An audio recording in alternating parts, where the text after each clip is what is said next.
안녕하세요, 뷰님들. 제가 오늘 좀 기대가 됩니다. 네. 왜냐하면 평소 고민, 바로 색소 침착에 대해서 배워보는 시간이기 때문이죠. 색소 침착이라고 하는 것은 사실 많은 여성들의 고민이에요. 색소라고 하면 기미 같은 건가요, 교수님? 과색소 피부라고 일명 말하는데요. 색소가 많이 침착되어져 있는 그런 피부 유형을 말하는 거고요. 지은 씨가 말씀하신 것처럼 기미도 거기에 속하겠고 뭐 그 밖에 주근깨도 있겠죠? 네. 아니면은 나이가 들어서 좀 발생하는 검버섯 이 다양한 것들을 다 색소 침착이라고 말을 합니다. 문제성 피부 같은 경우에는 원인이 있다고 말씀드렸었죠. 색소 침착도 마찬가지로 원인을 파악하는 것이 굉장히 중요합니다. 그 이유는 뭐냐면 여드름 같은 경우에는 관리를 잘하면 만족할 만한 결과를 줄 수 있어요. 그런데 색소 같은 경우에는 피부관리실 가던 피부과를 가던 아니면 집에서 홈케어를 통해서 뭐 화이트닝 제품을 꾸준하게 발라도 그렇게 만족할 만하게 크게 색소가 금방 없어진다거나 아니면은 이제는 됐어 라고 하는 그런 시점이 잘 오지 않습니다. 사실 색소 침착은 완벽하게 없앨 수 있다라고 장담하기는 어렵습니다. 자, 그럼 이렇게 색소를 만드는 가장 큰 원인이 뭐라고 생각하세요? 햇빛? 그렇죠. 일단은 자외선이 가장 큰 요인이라고 볼 수 있습니다. 피부가 자외선에 노출되게 되면은 표피의 가장 아래층이 기저층이에요. 기저층에는 멜라노사이트라고 하는 멜라닌을 형성하는 세포가 존재하는데요. 평상시에는 이 멜라노사이트가 잠자듯이 조용히 있다가 자외선이 통과될 때는 활성화가 됩니다. 이 멜라노사이트라고 하는 세포의 역할은 자외선으로부터 피부를 보호하는 것이에요. 뭔가 모르게 검은색으로 잡티가 올라왔다라고 하고 보이는 거는 기저층에서부터 형성되어져 있는 멜라닌을 함유하고 있는 세포가 각질층까지 올라왔기 때문입니다. 과색소 피부의 종류 아까 말씀드렸었는데 중년 여성의 아이콘이죠. 기미라고 하는 그런 피부 질환은 물론 모든 색소 침착의 원인은 자외선이지만 기미를 유발하는 대표적인 원인은 여성 호르몬입니다. 우리가 여드름의 원인은 뭐라고 했죠? 남성 호르몬이라고 했죠. 네. 기미 같은 경우에는 여성 호르몬이 증가되는 시점에 기미가 많이 발생해요. 그게 언제일까요? 애기 낳을 때. 그쵸, 임신했을 때. 보통은 임신을 했을 때 기미가 많이 올라와요. 그럼 전 기미가 아닌 거네요. 색소 침착이라고 볼 수 있겠죠. 또 기미의 또 다른 원인은 여성 호르몬이 조금 함유가 되어져 있는 그런 약제를 장기 복용했을 때도 기미의 원인이 될 수 있습니다. 여성 호르몬이 포함된 약이라고 하면 어떤 게 있을까요? 대표적으로 피임약이 있겠죠. 피임약에는 소량이지만 여성 호르몬이 함유가 되어져 있기 때문에 피임약을 장기 복용을 하고 있는데 색소 침착이 올라왔다. 물론 이 피임약이 100% 원인이라고 볼 수는 없지만 좀 더 우리가 그런 약제를 복용할 때는 자외선 차단에 좀 더 신경을 쓰셔서 기미를 예방하실 필요가 있습니다. 모든 피부 유형은 유전이에요. 엄마가 혹시 나를 출산할 때 나를 가졌을 때 기미가 생겼다, 그 기미가 아직까지 있다, 그럴 경우에는 따님도 좀 주의하실 필요가 있겠죠.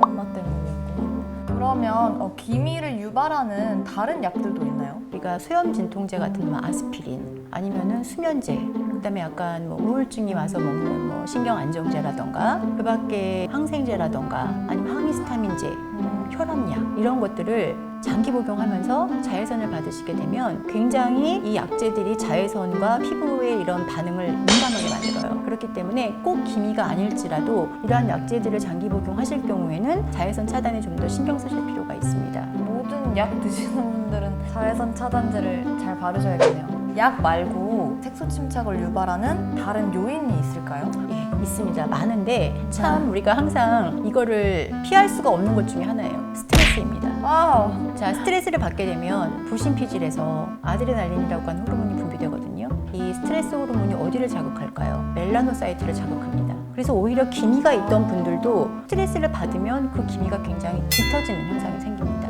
스트레스를 조심해야겠네요. 어떻게 스트레스를 안 받지? 자, 이렇게 색소 침착 같은 경우에는 한번 생기면은 관리가 좀 어려워요.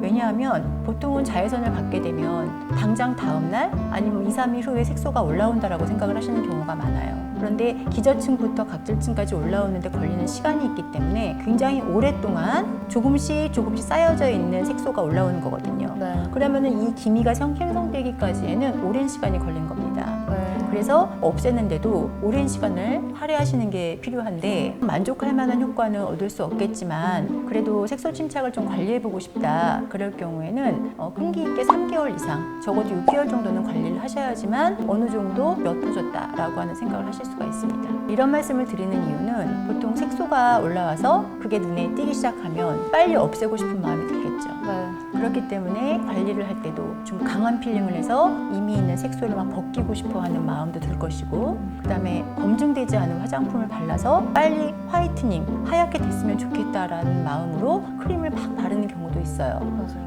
두 가지를 조심하셔야 됩니다. 강한 필링을 사용하시게 되면 물론 필링을 통해서 각질층이 많이 제거가 되니까 생각할 때는 기미가 빨리 없어질 수 있을 거라고 생각을 하겠지만 각질층을 많이 제거를 하시게 되면 어떻게 될까요? 자외선으로부터 피부를 보호하는 능력이 더 떨어지는 거가 되겠죠. 그렇기 때문에 오히려 필링 후에 색소가 더 짙어질 수가 있고요. 그래서 사실상 기미가 있거나 색소 침착이 있으신 분들은 각질 제거를 너무 자주 하시면 안 돼요. 그러면 어떻게 관리하는 게 좋을까요? 자, 일단 뭐 기미든 색소 침착이든 우리가 예방을 하거나 관리를 받고 있는 동안에도 제일 중요한 건 자외선을 피하거나 또 피할 수 없으면 자외선 차단제를 잘 발라주실 필요가 있겠죠.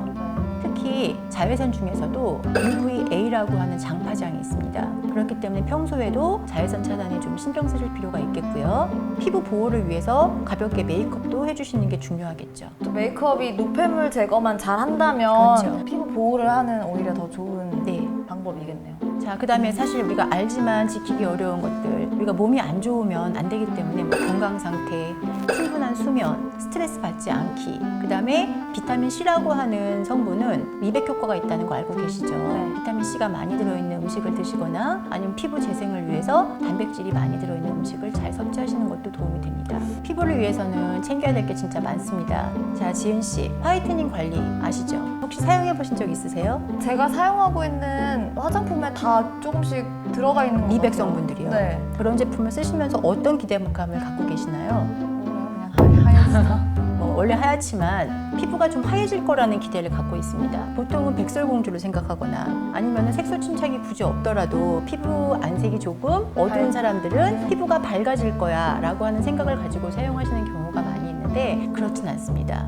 자, 일단 첫 번째 결론을 말씀드리면 미백 제품을 사용하더라도 본인 피부색만큼 밝아지는 것이 최선입니다. 그러니까 자기가 갖고 있는 피부색까지만 네, 자외선을 받으면 멜라노사이트에서 멜라닌을 형성해냅니다. 그런데 형성해내는 과정에서 반드시 필요한 효소가 있어요. 티로시나제라고 하는 효소가 반드시 있어야지만 멜라닌을 형성해냅니다. 그런데 이 미백 성분이라고 하는 거는 피부를 하얗게 만드는 브라이트닝 효과를 주는 것이 아니라 바로 이 티로시나제라고 하는 효소를 더 이상 생기지 않게 억제시켜주는 거예요. 그렇기 때문에 장기적으로 화이트닝 제품을 사용하시게 되면 티로시나제가 억제가 되니까 우리가 자외선을 받더라도 멜라닌을 형성하지 못하는 거예요. 그럼 여기에서 또 한 가지, 피부가 자외선을 받았는데 멜라노사이트에서 제 역할을 못하고 멜라닌을 형성해내지 못해요. 이 뜨거운 날 양산을 피지 못하고 걷는 거랑 동일한 겁니다. 그러면 피부는 어떻게 될까요? 굉장히 자외선으로부터 민감하게 반응을 하고 뭐 광과민증이라던가 광알러지라던가 이런 증상이 생길 수가 있습니다. 그렇기 때문에 우리가 미백 제품을 사용하실 때는 좀 더 자외선 차단에 신경을 쓰시지 않으면 오히려 또 피부가 예민해질 수 있으니까 그런 걸로 꼭 신경을 쓰시면서 제품을 사용해 주시고요. 네. 그 다음에 내 피부보다 더 하얘지기를 바라는 마음은 가지지 않으셔야 됩니다. 제가 거의 살면서 화이트닝 제품에 대한 오해를 계속 하고 있었네요. 네. 화이트닝 제품은 하얘지는 게 아니에요? 자, 그럼 색소 침착이 조금 다른 종류가 되겠죠? 주근깨. 떠오르는 주근깨의 아이콘 있으세요? 떠오르는 빨간 사람들? 머리엔? 그렇죠. 빨간 머리엔 대표적으로 주근깨가 있어요. 또 떠오르는 사람? 김지은? 말 관리하는 삐삐? 아, 삐삐? 네, 삐삐 머리 어때요? 빨간색이죠. 네. 네. 그다음에 나홀로 집의 케빈 어때요? 금발머리인데 어. 주근깨 있죠. 네. 그리고 눈동자는 어떤가요? 주로 파란 눈동자. 주근깨가 많이 생기는 인종이 있습니다. 붉은 머리, 금발머리, 푸른 눈동자. 그다음에 얼굴이 하얀 백인들.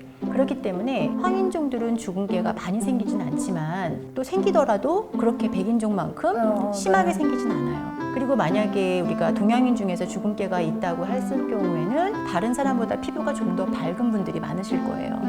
자, 이렇게 주근깨가 생기는 연령대는 아주 소아기 때부터입니다. 빠르면 5세부터, 5세 전후부터 생길 수가 있는데 주근깨는 100% 유전이에요. 그러니까 인종적으로 올 수 있고 유전적으로 올 수 있는 것이기 때문에 없앨 수 있을까요? 없을까요? 없어요. 그렇죠. 주근깨는 습관적으로 계속 그 자리에 색소를 만들어내는 거예요. 뭐 간혹가다 우리가 뭐 광고를 보게 되면 주근깨를 없애줄 수 있다, 뭐 이런 광고들도 있지만 물론 그 순간에는 없어지겠죠. 그런데 시간이 지나면 어떻게 될까요?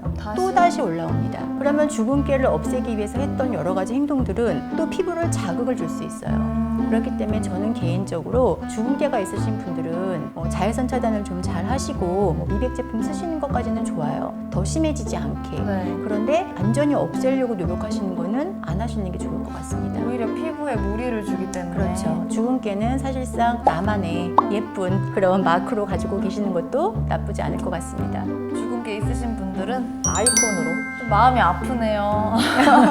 자, 나이를 먹으면서 사실상 색소 침착을 피할 수는 없습니다. 피부가 노화가 되고 그만큼 젊었을 때보다는 자외선에 노출되는 시간도 길어지기 때문에 젊었을 때는 없지만 나이를 먹으면서 생길 수밖에 없어요. 근데 이제 이러한 색소를 무조건 없애려고 하시는 것보다는 미리미리 예방하시는 습관, 그리고 이미 생겼을지라도 좀 관리를 잘 해서 그냥 받아들이고 더 심해지지 않게 하시는 게 좋을 것 같습니다. 네, 색소 침착은 어쨌건 예방이 더 그렇죠. 가장 중요하다는 거. 네, 여드름과는 달리 네. 완전히 없애려고 하는 마음은 좀 버리셨으면 좋겠습니다. 네, 뾰님들 그렇다고 합니다. 제가 마음이 좀 안 좋네요. 모두들 선크림 잘 바르고 이제 앞으로 또 여름 다가오니까 뭐 팔 이런 데도 네. 목 이런 데도 좀 관리 선크림 바르는 예방을 했으면 좋겠습니다. 자, 자외선은 색소만 만드는 게 아니에요. 사실 주름을 또 유발합니다. 그래서 그거는 광노화라고 하거든요. 네. 그렇기 때문에 우리가 선크림을 잘 발라주시는 거는 색소 예방에도 도움이 되지만 또 노화 예방에도 도움을 줄 수 있으니까 본인 피부 유형에 맞는 자외선 차단제를 잘 선택하시고 또 뭐 물리적으로 모자나 양산을 이용해서 잘 가려주시는 것도 굉장히 중요합니다. 삐님들도 그렇게 해서 색소 침착 없는 올해가 되시길 바랍니다. 감사합니다, 교수님. 좋은 시간이었어요. 감사합니다. 감사합니다. 안녕, 삐님들.